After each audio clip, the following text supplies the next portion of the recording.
Hello बच्चों, कैसे हो सभी। आई होप सभी अच्छे होंगे और अपनी पढ़ाई कर रहे होंगे बढ़िया से प्री बोर्ड और बोर्ड के लिए। तो ये वीडियो भी जो है स्पेशली प्री बोर्ड और बोर्ड के रिगार्डिंग है। आप सभी के प्री बोर्ड और बोर्ड चल रहे हैं। कहीं पे शुरू हो गए, कहीं पे शुरू होने वाले हैं।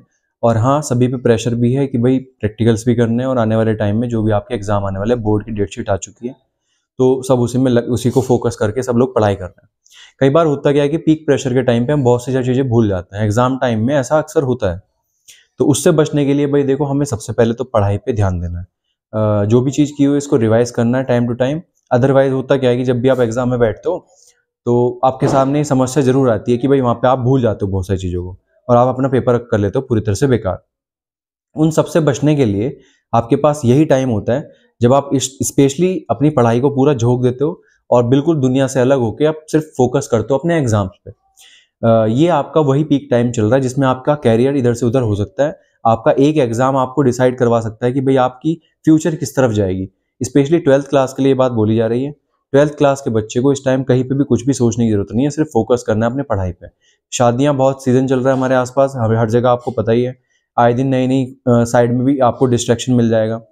बचना है इन सब चीज़ों से और स्पेशली ये ध्यान रखना है कि आपकी जो पढ़ाई है वो डिस्टर्ब ना हो। एक ऐसा रूम कॉर्नर सेलेक्ट कर लीजिए जहाँ पे बिल्कुल भी शोर ना होता हो और आपको रिवाइज करने में प्रॉब्लम ना हो। तो ये कुछ इंपॉर्टेंट चीज़ें हमें ध्यान रखनी है। स्पेशली हाँ, मैथमेटिक्स पोर्शन में भी जब हम मैथमेटिक्स करते हैं, फिजिक्स में भी सॉल्व करते हैं तो प्रॉब्लम आती है न्यूमेरिकल्स में। उनसे बचने के लिए किस तरह से आप उसको करोगे एग्जाम में, तो प्रैक्टिस मांगती हो। फिजिक्स में तो भाई देखो, बिना प्रैक्टिस के आप कर नहीं पाओगे। तो ऐसे ही मैथ में भी प्रैक्टिस के बिना नहीं कर पाओगे। तो आपको बहुत ज़्यादा प्रैक्टिस करनी है इन दिनों। यही टाइम होता है जब आप प्री बोर्ड में दिखा सकते हो कि यस, बोर्ड हमारा कैसा होने वाला है। तो बोर्ड की एक इमेज हो जाती है क्रिएट कि भाई माइंड में परसेप्शन क्रिएट हो जाएगा कि हाँ, बोर्ड में मैं ऐसे करूंगा। तो आप लोगों के लिए यही पीक टाइम चल रहा है। अगर आपने अच्छा परफॉर्म किया तो आपके माइंड में एक पॉजिटिव थॉट जाएंगे कि मेरा बोर्ड अच्छा होगा। हाँ, बिल्कुल अच्छा होगा।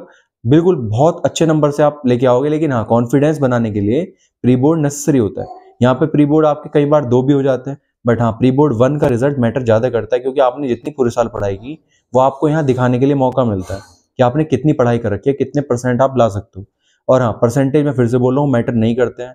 आपका जो भी रिजल्ट होगा वो बहुत अच्छा हो, इसमें कोई भी दो राय नहीं है कि आपका रिजल्ट कैसा है। बिल्कुल निश्चिंत रहना है, सिर्फ पढ़ाई पे ध्यान देना है, आसपास की चीजों को इग्नोर करते हुए। फिजिक्स में कुछ चैप्टर्स हैं, जैसे कि 10th क्लास की अगर बात करें, ओम्स लॉ के बेस पे क्वेश्चन जरूर बनता है। वहां पे हम पढ़ते हैं कि ओम्स लॉ के स्पेशल ग्राफ के बारे में, कि होता क्या है, रजिस्टिविटी, रेजिस्टेंस, इन सबके न्यूमेरिकल्स। साथ ही साथ जो स्टार्टिंग में हम पढ़ते हैं लाइट चैप्टर, वहाँ लेंस के क्वेश्चन बहुत आते हैं, लेंस फार्मूला के बेस पे वो पढ़ना है। लेंस के क्वेश्चन के साथ साथ वहाँ पे प्रिज्म के और वहाँ पे बहुत सारे ऐसे ऐसे क्वेश्चन भी छोटे छोटे कि भाई तारे क्यों टिमटिमाते हैं भाई, है ना, स्टार्स जो है ट्विंकल करते हैं, तो क्यों करते हैं, प्लेनेट ट्विंकल क्यों नहीं करते भाई। हमारे पास एटमॉस्फेरिक रिफ्रैक्शन के क्वेश्चन है, डिस्पर्जन के क्वेश्चन है, प्रिज्म का एक क्वेश्चन है जहाँ पे हम स्पेक्ट्रम पढ़ते हैं, तो स्पेक्ट्रम से भी क्वेश्चन बनता है, रिफ्रैक्टिव इंडेक्स से भी क्वेश्चन बनता है, रिफ्लेक्शन भी पूछा जाता है, फिर टोटल इंटरनल रिफ्लेक्शन भी आ सकता है। तो ये सब चीजें हमारी मिलती हैं एग्जाम में। उसके बाद अगर बात करें ओम्स लॉ के अलावा, उस इलेक्ट्रिसिटी चैप्टर में काफी सारे न्यूमेरिकल भी हैं, जिसमें हम पढ़ते हैं कि भाई पावर के बेस पे, सिंपल कनेक्शन के बेस पे, R1 R2 R3 जो हमारे रेजिस्टेंस है, सीरीज और पैरेलल के बेस पे। और साथ ही साथ अगले चैप्टर पे अगर हम देखें ध्यान से, तो मैग्नेटिक इफेक्ट के बेस पे, मैग्नेटिक इफेक्ट ऑफ करंट के बेस पे काफी सारे क्वेश्चन हम देखते हैं। मैग्नेटिक इफेक्ट में भी काफी सारी चीजें पढ़ने के लिए, थ्योरेटिकल पोर्शन भी है, ग्राफ भी है, कुछ इंपॉर्टेंट डायग्राम भी है, जिसमें कि हम पढ़ते हैं कि मैग्नेटिक इफेक्ट के बेस पे कि force on current carrying conductor है हमारा, सोलेनॉइड है, बार मैग्नेट है, इलेक्ट्रोमैग्नेट के बेस पे काफी सारी चीजें पढ़ते हैं। तो ये सब चीजें पढ़ते हैं तो हमें पता लगता है कि भाई इतने सारे थ्योरी भी है हमारे पास। तो ये सब जरूरी है हमारे पढ़ने के लिए और यहाँ से हम काफी सारे क्वेश्चन देखते हैं बोर्ड में भी। प्री बोर्ड में भी काफी सारे क्वेश्चन हम ऐसे देख पाएंगे क्योंकि वहां पे भी ये सब आता है। प्री बोर्ड में वही सब मिलता है जो बोर्ड में मिलता है, क्योंकि एग्जाम में पेपर बनाने वाला ये सब ध्यान रखता है कि भाई प्री बोर्ड में वही सब देखने के लिए मिले जो कि बोर्ड में भी आ रहा है। साथ साथ ट्वेल्थ की बात करें, अगर ट्वेल्थ में भी काफी सारी चीजें ऐसी मिलती हैं। ट्वेल्थ में इतनी सारी चीजें हमारे पास पढ़ने के लिए, भाई हर एक यूनिट को तो आप एकदम से लास्ट में रिवाइज नहीं कर पाओगे, बट हाँ, जो ज्यादा आने वाली यूनिट्स है, जैसे कि स्टार्टिंग में इलेक्ट्रोस्टेट्स है हमारी, इलेक्ट्रोस्टेट्स में काफी कुछ है करने के लिए, वो रिवाइज करने में भी टाइम लेती है।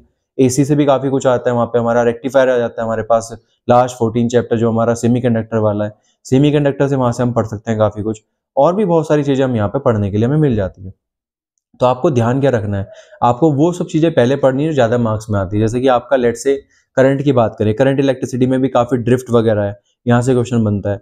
और बहुत सारी चीजें ऐसी, जैसे ओम्स लॉ के बेस पे कन्वर्जन वगैरह है, तो वहां पे क्वेश्चन आ जाता है। साथ ही साथ अगर लास्ट में एटम, न्यूक्लियर और एटम्स के बाद ड्यूअल नेचर की बात करें अगर, तो वहां से ग्राफ, हमारे एक ग्राफ तो पक्का आता है वहां से कि कि भाई कोई सा भी इंटेंसिटी डिस्ट्रीब्यूशन कर्व दे देंगे या फिर कोई भी ग्राफ दे देंगे। तो इस तरीके से काफ़ी सारी चीज़ें, एटम न्यूक्लियाई से बाइंडिंग एनर्जी का एक क्वेश्चन तो पक्का आता है, वो भी करना आप लोगों को। ये सब चीज़ें हम पक्का कर लेंगे अगर, तो एग्जाम हमारा कहीं नहीं गया। तो इसलिए आप ध्यान रखेंगे इन सब चीज़ों को सबसे पहले कवर करनी है जो ज़्यादा मार्क्स की आ रही है। तो मेरी आप सबको शुभकामनाएं हैं कि बोर्ड में और प्री बोर्ड में आप अच्छे से परफॉर्म करें। तो मेरी तरफ से आप सभी को ऑल द बेस्ट। तो मिलते हैं नेक्स्ट वीडियो में, तब तक के लिए आप सब अपनी पढ़ाई करते रहिए और हंसते रहिए, मुस्कुराते रहिए। फिर नेक्स्ट वीडियो में मिलते हैं।